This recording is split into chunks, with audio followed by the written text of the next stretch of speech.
नमस्कार विद्यार्थियों।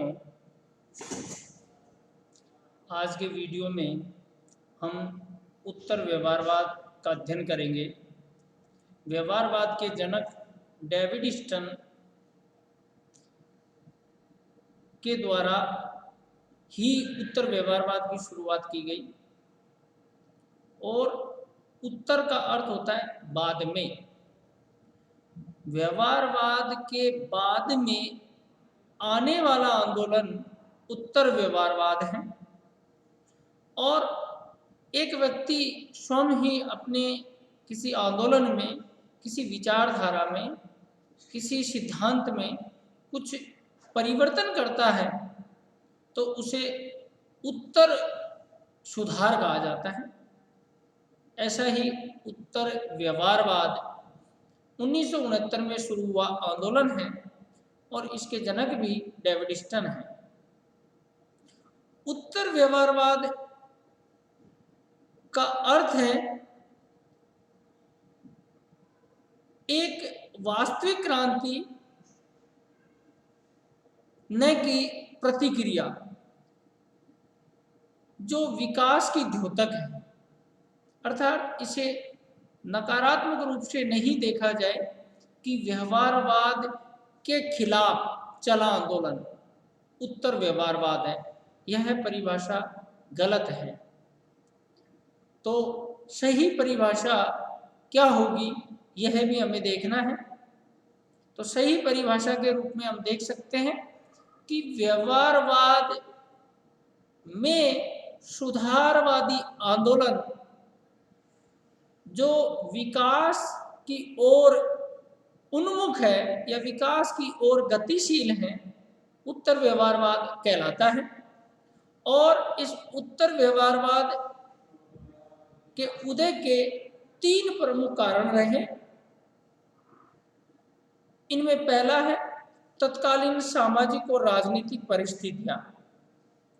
1950 में विश्व के अधिकांश देश स्वतंत्र हुए और संयुक्त राष्ट्र संघ के प्रयत्नों से 1956 तक लगभग दुनिया के सारे देश स्वतंत्र हो चुके थे और उस समय की परिस्थितियों में व्यवहारवाद आया। लेकिन व्यवहारवाद विज्ञान विज्ञान विज्ञान, तथ्य तथ्य तथ्य नारे तक ही अपने आप को सीमित रख पाया, उससे आगे नहीं बढ़ पाया। और समाज में जो सामाजिक और राजनीतिक परिस्थितियां हैं उनमें परिवर्तन आए। वियतनाम संकट पैदा हुआ जो साम्यवादी देशों के द्वारा पूंजीवाद के विरोध के रूप में देखा गया संघर्ष था। ऐसी परिस्थितियों में नए दृष्टिकोण की आवश्यकता महसूस हुई और उस नए दृष्टिकोण के रूप में उत्तर व्यवहारवाद की शुरुआत हुई। दूसरा जो उत्तर व्यवहारवाद के आगमन का कारण रहा वह है तत्कालीन शोध के प्रति गहरा असंतोष।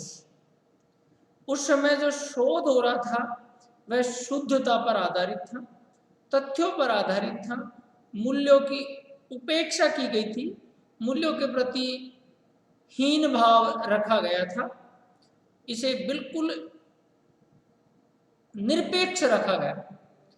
फिर यह सोचा गया कि कोई भी विषय मूल्य निरपेक्ष नहीं हो सकता अगर वह सामाजिक विज्ञान का विषय है, क्योंकि मनुष्य पारस्परिक रूप से व्यवहार करता है और एक मनुष्य दूसरे मनुष्य से टकराता रहता है।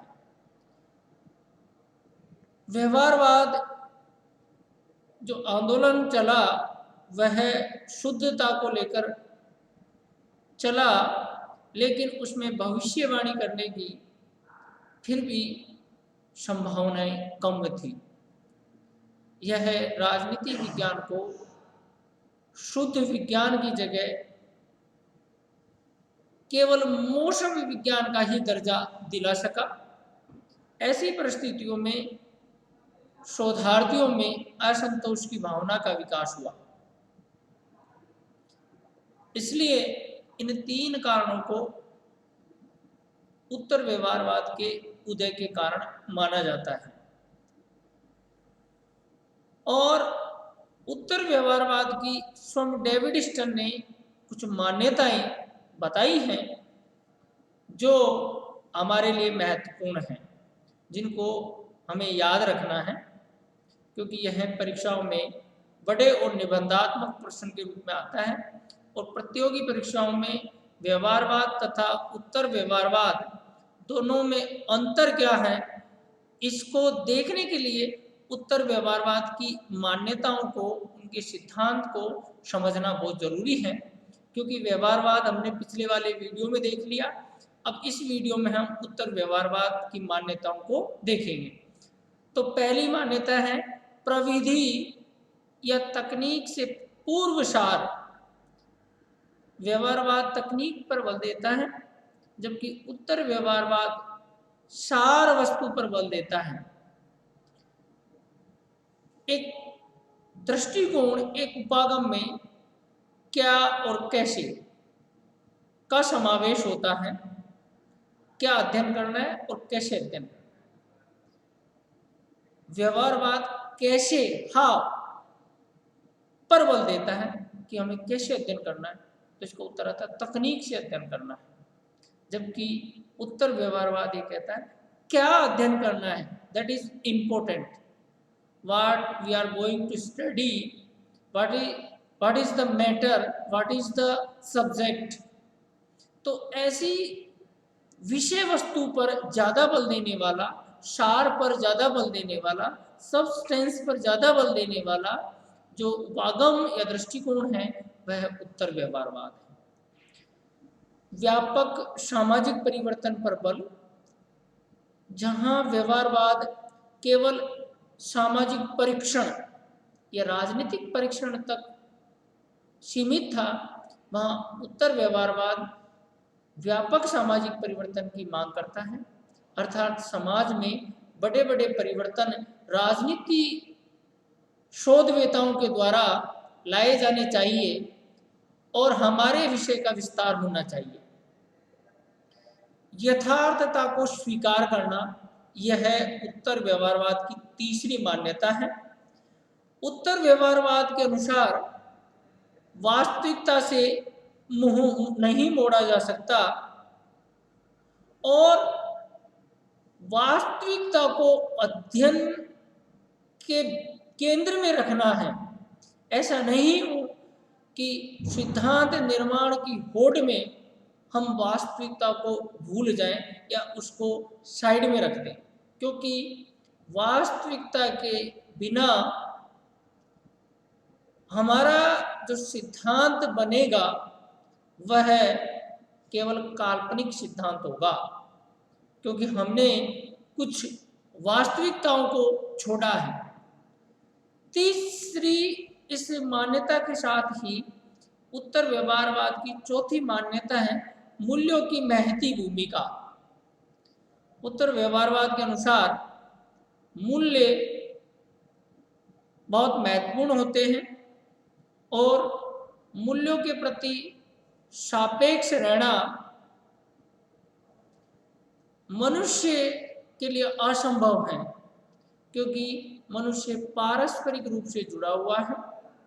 वह मानवीय मूल्य और राजनीतिक मूल्यों की उपेक्षा नहीं कर सकता। ऐसी विज्ञान की दौड़ में अगर हम मूल्यों की भूमिका को अस्वीकार करते हैं तो यह भौतिक विज्ञान में संभव होगा, राजनीति विज्ञान जैसे समाज विज्ञान विषय में ऐसा करना संभव नहीं है। अतः मूल्य सापेक्षता को उत्तर व्यवहारवाद मानता है और मूल्य निरपेक्षता को व्यवहारवाद मानता है। पांचवी मान्यता है बुद्धिजीवियों की महती भूमिका। विद्यार्थियों, मैं आपको बता दूं, देश दुनिया में दो तरह के लोग होते हैं। पहली श्रेणी में मॉस, जिसे हिंदी में कहा जाता है जन, अर्थात भीड़, और दूसरी श्रेणी में एलिट, जिसे हिंदी में कहा जाता है अभिजन, और साधारण शब्दों में कह सकते हैं ऐसे व्यक्ति जो राजनीति, समाज, आर्थिक व्यवस्था या सांस्कृतिक व्यवस्था सबको प्रभावित करते हैं, वे अभिजन कहलाते हैं। ऐसे ही हमारे राजनीति विज्ञान में बुद्धिजीवियों की, न कि अभिजनों की, जो राजनीति विज्ञान का विशेष ज्ञान रखते हैं, ऐसे व्यक्तियों को निर्णय निर्माण में जोड़ा जाए। उनकी जितनी अधिक भूमिका होगी, निर्णय उतने ही उच्च श्रेणी के लिए जाएंगे। अगर शिक्षा मंत्री अनपढ़ होगा तो निश्चित रूप से उस देश और राज्य की शैक्षणिक संस्थाएं प्रभावित होगी, उनके ऊपर कुप्रभाव पड़ेगा। तो देश में निर्णय करने वाले लोग अगर राजनीति विज्ञान या राजनीतिक सिद्धांत की जानकारियां नहीं रखते, वे बुद्धिजीवी, राजनीतिक बुद्धिजीवी नहीं हैं, तो इससे देश के संपूर्ण निर्णय प्रक्रिया को प्रभावित होने की पूरी आशंका रहती है। और बड़े बड़े देशों में, जो विकसित देश हैं, जिनकी राज व्यवस्था स्थिर है, जहां एक संविधानवादी सरकार चल रही है, ऐसे देशों में राजनीतिक बुद्धिजीवियों की महत्वपूर्ण भूमिका होती है। और उत्तर व्यवहारवाद ऐसे बुद्धिजीवियों को आगे आने के लिए सरकार को आमंत्रित कर रहा है।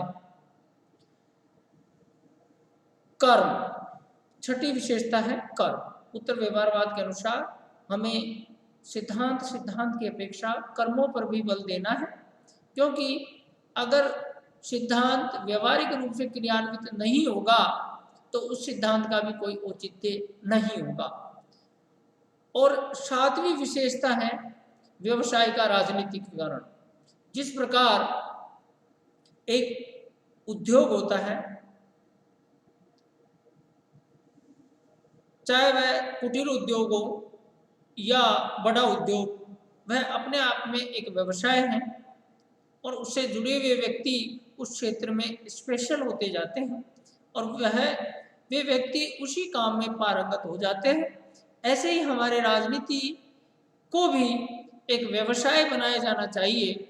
इसमें स्पेशलिस्ट जो व्यक्ति हैं, जो राजनीतिक बुद्धिजीवी हैं, उनको वकील के रूप में सलाह देने का हक होना चाहिए और उन्हें उचित मान दिया जाना चाहिए और समाज में उनको बड़ा तवज्जो दिया जाना चाहिए, ताकि हमारी राजनीति में शुद्धता आए और उसमें सुधार हो।